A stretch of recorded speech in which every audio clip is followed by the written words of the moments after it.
It's spelled traitor, not traitor, by Jack of all trades. Chapter 13, UA's Therapist. Izuku breezed out of the doorway, pulling out his phone. Todoroki, Detective Tsukuchi, please lead me to the principal's office. Eraserhead, you may come along, should you wish. And, All Might, I would like to ask a few questions of you, if you do not mind. All right. Nagi's voice was perplexed, but Izuku was concentrating on his phone and the research he was conducting on it. He kept the corner of his eye on Todoroki's back so that he would not wander off, of course. The first things that Izuku needed to confirm were hunches he had. He had began searching records about Tsukauchi Naomasa as he questioned All Might. To begin with, All Might, do you recall attending counseling with UA faculty when you attended? And if so, do you remember their advice? All Might hummed, and Izuku could almost picture the way he had put a hand to his chin. I do believe I went once or twice. Their advice essentially boiled down to saying that I should do my best as a hero and to save as many people as I could. Interesting. And did that advice help you with the issues you had come to them for? I'd like to say so. Yagi harumphed. They gave me the resolve to push past my problems to become the symbol of peace. Thank you, All Might. You have just confirmed some of my suspicions. If you'd like, you can return to my mother and continue the campus tour. Izuku dismissed the retired hero, and having found the information he needed about the detective, he moved on to doing research on UA's hiring policies. Oh, I'm already here, dear. Inko piped up.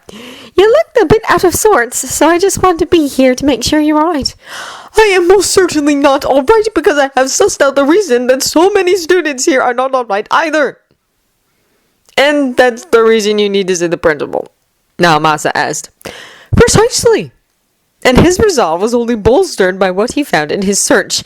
His final topic of research was background checks on the faculty counselors at UA. What kind of shitty parade is this? And why is Todoroki looking like he just got slapped in the face? Bakugo shouted from the side. It'd look like Midoriya's on the warpath if he didn't have his nose in his phone. Hitoshi commented from behind. Comments and questions faded into a murmur in the background as Izuku sank deeper and deeper into the cesspool of information that he had pulled up. He was only pulled out of his stupor when a cold hand touched his shoulder. He looked up to see Todoroki standing before a large door. We're here. Excellent! Izuku pocketed his phone and continued to stride up to the door. He was tempted to simply burst in, but that would have been impolite, so instead he knocked forcefully. Do come in. Netsu's voice carried through the door. Izuku opened the door to find Netsu already seated on a couch with a low table topped with a tea set between him and another couch. Hello, Principal Netsu. I would like to lodge an official complaint against UA. So I gathered. Though from the warband you have trailing behind you, it looked almost like a hostile takeover. Netsu chuckled. Perplexed, Izuku looked behind himself. Indeed, there was a veritable army of students at his back in various states of righteous fury, despite being ignorant of what they were angry about. He turned back to Netsu. Well, with this audience already present, you could make it a public spectacle, should you so choose. However, I only require 2 people to be present for this. Todoroki Shoto, as it is his issue that has forced my hand, and Detective Tsukauchi Naomasa, whose quirk will let you know that everything I say is the truth. Aizawa Shoto may join us to ensure that my quirk does not affect anyone, subconsciously or otherwise. I accept those terms, if you four would come in and have some tea. Thank you very much, Principal Netsu. Izuku bowed, holding the door open for the 3 other chosen individuals before he shut it. The lock clicking into place sounded like a death knell in the silent office, but for whom the bells tolled, Netsu did not yet know. The couches arranged themselves according to age, it seemed. Aizawa and Tsukuruchi sat on either side of Netsu, while Todoroki took a seat next to Izuku on the couch across from them. Netsu already had a cup of tea in his paws, and Izuku was the only guest who prepared himself a cup. Once Izuku's tea was prepared, Netsu started the conversation. So, you have a complaint against UA? Specifically, the faculty counselors and therapists. It has come to my attention that they are not only unqualified for their positions, but due to their ineptitude are harming the mental health of the students who see them. That is quite a serious accusation. Would you like to present your evidence? Gladly! The first indication that something was wrong was when, after helping one UA student at my quirk counseling office, I saw a multitude of other UA students who came to me with issues beyond the original scope of my business, only tangentially connected to their quirks to justify coming to me.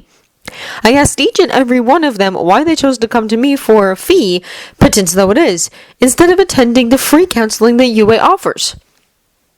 The answers were unanimous. Every student responded that they had gone to the counselors, but only received platitudes and were encouraged to focus on their work. That if they focused on school and being a hero, then everything will turn out alright. And you disagree that everything turns out for the best? Nezu queried, mouth hidden by his teacup.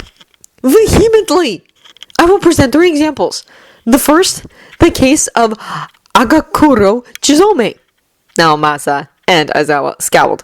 We studied him when I was learning my trade. Akaguro came to UA for 1 year as a heroics student before he dropped out. He went from student to orator, standing atop soapboxes on street corners to espouse the corruption within the hero industry. But of course nobody would listen to him, so he began to take justice into his own hands as a vigilante. That quickly slid into becoming a serial murderer, the hero killer Stain. The lesson that was intended, and that most people take away from his history, is that vigilantism is a slippery slope that leads to villainy. But I saw something different. Izuku leaned forward intently. Akaguro wanted to be a hero, but something about attending UA disillusioned him so terribly against heroes that he felt it necessary to oppose them, eventually resorting to murders to make his message heard. That sort of thinking is the thought process of a mentally troubled individual, and the counselors at UA either did not catch it within him or actually aggravated it. Stain was a murderous madman, Nezu countered. But he attended UA and nobody noticed that tendency in him. Izuku shot back. Not even the counselors, who are supposed to be trained to recognize the signs. One of Nezu's eyebrows cocked. Interesting point. Then my next example is UA's shining alumnus All Might himself. I asked him on the walk over, and he received the exact same advice that the students of today are told, which he told me helped him push past his issues, but not resolve them.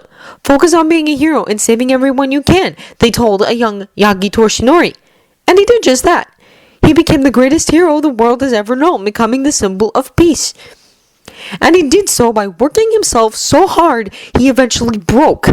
He felt that he had to take the role of Atlas and hold the world's era of heroes on his shoulders alone, and when the weight crushed him, the world was unprepared for the consequences. He worked himself so hard that his quirk began to sputter away, but he felt he had to keep working and hide his dying strength from those he protected, until that final fight against All for One, when the last embers of All Might's strength petered out, leaving him weak and forcing him to retire. All because he worked so hard for so long that his quirk burned out. That is the result of the counselor's advice from so long ago. Yes, they allowed the world's greatest hero to rise, but also encouraged the habits that would be his own downfall. There were extenuating circumstances that you are unaware of, Naomasa said, but I do see where you are coming from with an outsider's perspective on the matter. An outsider and the public's perspective. The world does not know the circumstances you're talking about. They just saw their greatest hero burn himself away on one last televised villain fight. And people who can make the connection I have will follow the threads of his habits all the way back to UA. And your third source of evidence? Nezu prompted. I will preface that by asking you a question. Is the school aware of Todoroki's family situation? Todoroki shifted uncomfortably as Nezu cocked his head. We are aware of his distaste for his father, but not of the circumstances behind that hatred. Todoroki? Izuku turned to his couchmate. Would you like me to retell these fine gentlemen the same story you told me, or would you like me to recite it? I'll do it. It's easier than I thought it would be to say it out loud, now that I know what you've told me. Todoroki nodded. I'm proud of you. Detective, if you'd like to train your quirk upon Todoroki so that you may know the veracity of his words. Izuku sipped his tea as Todoroki told his sordid history. He watched Naomasa's face twisted in distaste, and even Nezu's permanent smile took on a brittle quality as Endeavor's crimes were laid out for them. Only Aizawa was unaffected, as he was too busy concentrating his quirk on Izuku to pay attention to the content of the meeting. Quickly, Todoroki wrapped up his story. There was a moment of silence as the weight of Todoroki's words settled in before Izuku spoke up. Detective, if you'd like to turn your quirk on me again? Thank you. Do you know what I took away from that tale? Young Todoroki is the victim of child abuse, and Todoroki Enji is guilty of at least 7 different charges of domestic abuse. And do you know what Todoroki told me when I asked why he had not told anyone else? He had. Nezu breathed, his happy facade fallen in shock. And the counselors disregarded his tale and told him to focus on being a hero. Exactly! I did my research on UA's faculty policies, and I can pinpoint the areas that have perpetuated this cycle. Nezu's face hardened. Do tell. I believe after what I have heard that UA is due for a restructuring. The hiring policy. Every faculty member of UA is a hero, either retired or currently patrolling. However, not every faculty member is qualified for their positions. The medical staff and kitchen attendants are required to have medical degrees and food handling licenses, respectively. Teachers and counselors are hired directly from their hero agency, no licenses or degrees required. Some teachers have seen to obtain teaching licenses regardless of that policy. Not a single counselor has received accreditation from any medical authority. I had to ask, why would UA trust its students' mental health to an unqualified, unlicensed hero who had a quirk vaguely suitable for the position, but require extensive proof and higher education before it will allow staff to safeguard their physical health? And I know the answer. It extends all the way back to the founding of UA, when its claim to fame was to be the school that produced the highest volume of heroes at the very start of the Age of Heroes. Back then, it was more important that heroes focus on their heroics rather than their emotions, and keep them in fighting shape took precedence. But as UA grew and the times changed, UA shifted from being the most prolific school to being the school teaching the highest quality heroes.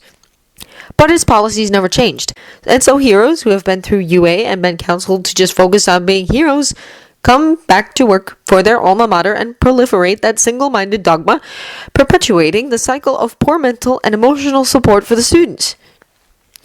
Very astute, young Midori, Nezu acknowledged. As the one who has brought this to our attention, have you a solution to offer? You have shown us an issue, but can you also show us a way to fix it? It would be very simple, in theory. I do not dispute that UA's teachers consistently train the country's best new heroes, teaching credentials or no. But you need to require accreditation for your counselors. Make sure that the therapists and psychologists have degrees in their fields, not just quirks that fit the position. I would go so far as to say that you should disregard the heroes-only policy for the staff. If a non-hero was better suited for a position, I would hope that they would not be passed over in favor of a retired hero looking for an easy job. This would also ensure another case like Todoroki's does not go unanswered, because your counselors have sworn no oaths and do not follow the rules regarding psychologists. They were not required to report Endeavor's crimes. They held no obligation to actually help their students through their problems, issues, and dysfunctions. But I do. And that is why they disregarded UA's complimentary counseling when a higher quality, affordable alternative presented itself. You present compelling arguments, Midori. Detective Tsukauchi? Nezu turned to the man in question. Naomasa folded his arms with a scowl. Everything both of them have said is the truth as I know it. To think we've allowed an abuser and fraud to hold the position of number 1 hero. I will make sure that Endeavor is confronted over these accusations. Very good, Detective. Eraserhead? The principal shifted to his other side to address the underground hero. Aizawa closed his eyes and rubbed at them with a hand. I've had Midori's quirk erased as often as he could. If he was capable of influencing one of us with give and take, we'd have known when it was snapped off by my quirk. Since no one felt it, I can safely say it hasn't affected anyone. Thank you for your service. Yeah. Eraser Ed grumbled while dousing his eyes with eye drops. Well, Midori, I think I can safely say that we all deeply thank you for bringing this appalling oversight with the nurturing of our students to our attention. I must admit I too began to have doubts in the counselors when the students began favoring you over them, and it pains me to see that my fears were well founded. UA will have to perform a serious overhaul of the counseling department and the qualifications for its staff. Thank you, Principal Nezu. Izuku directed a sickly sweet smile at Nezu. It is good to know that unlike its counselors, UA's principal does care about the health and emotions of his students. And it's odd to think that I just essentially acted as therapist for an entire school system. About that, Nezu's smile took on a calculating quality. You have become exceedingly popular with the students and have shown concern for their well-being above and beyond your calling as a quirk counselor. You have demonstrated clearly that you can embody the UA spirit of Bless Ultra, go beyond, better than our counselors have. What would you say if I were to offer you the first position among UA's new counseling staff when the restructuring is complete? Izuku leaned back with a sigh. I won't lie, it is tempting. However, I would have to decline. Quirk counseling is my passion, what I'm best at, and what I am accredited for. I am not a pediatric psychologist. I just seem qualified when compared to your current staff. And I want to help people to be their very best. I want to save everyone from themselves. At UA, I could do that for the students, but I would be excluding everyone else. I want to stay at my public business, open for anyone who needs help to get it. Izuku closed his eyes before he opened them with a sparkle and leaned forward. No, I could be persuaded to start running a special offer. Free counseling for patients with a valid UA student ID. Izuku chuckled. I think everyone involved would like that arrangement. Nezu nodded. Though I'm afraid I must insist that we impose our students on you at least temporarily. It will take time for the policies to be altered and new counselors to arrive and be vetted before being integrated into the department. While that is happening, the students will be without emotional guidance, meager though it was. Since we have you on campus until the Villains Alliance is dealt with anyway, would you consent to being a substitute counselor until our official new department is staffed? I mean, I basically was already. Izuku shrugged with a grin. I don't see why I can't fill the position for a while longer. Wonderful, Nezu chirped. You're welcome to return to your office and continue the work you've been doing. Aizawa, you and I have a meeting to prepare for, and Detective, you have a new case to work on. I do. Todoroki, if you'd like to come with me, we can get started on the case against your father immediately with your cooperation. Of course. Todoroki nodded. He stood along with the adults and circled the couch that Izuku stayed seated in, but paused. He put a warm hand on Izuku's shoulder and looked into his eyes intensely. Thank you, Midori, for what you've done for us all.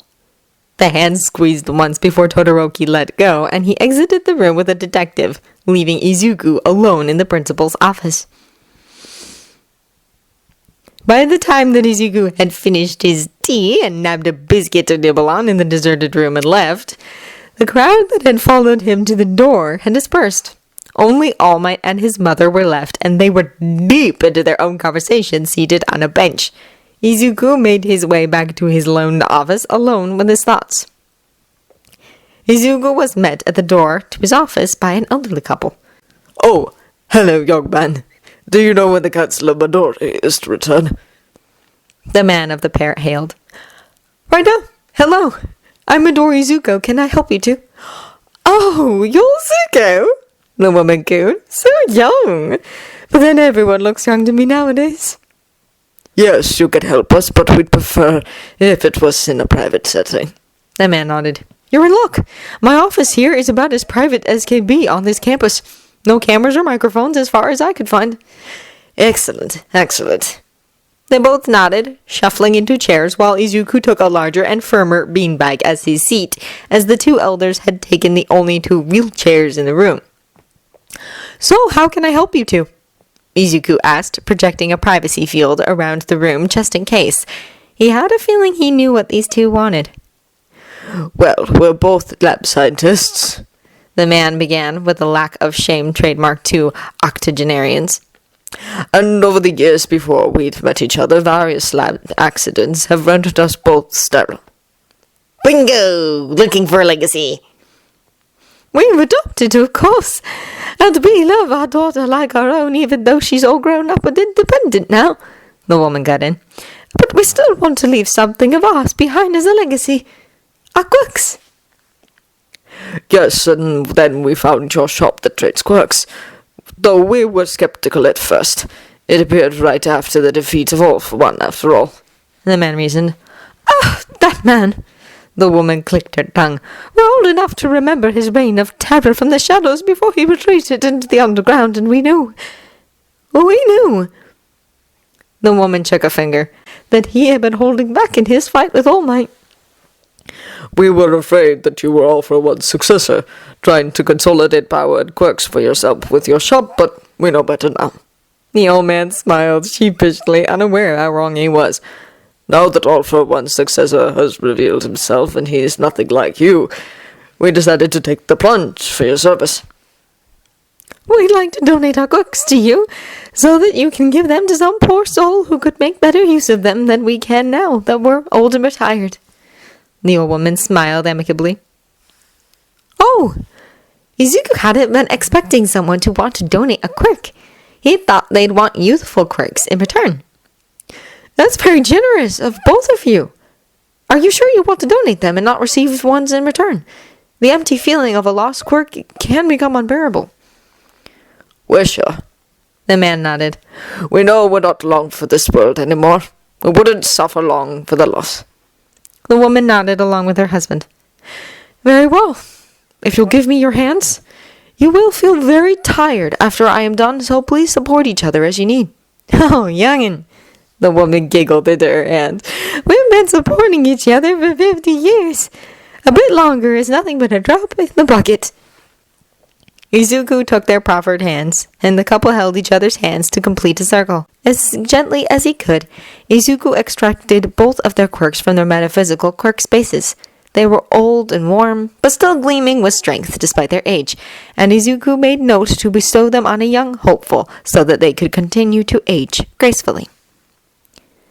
When he was done, the elderly pair held each other close and supported each other through the door and out the campus, content in the knowledge that they had done the last real act of good that they had the capacity for. All in all, thought Izuku, today's been a good day. Probably the last one I'll have until the Villains Alliance situation is mopped up.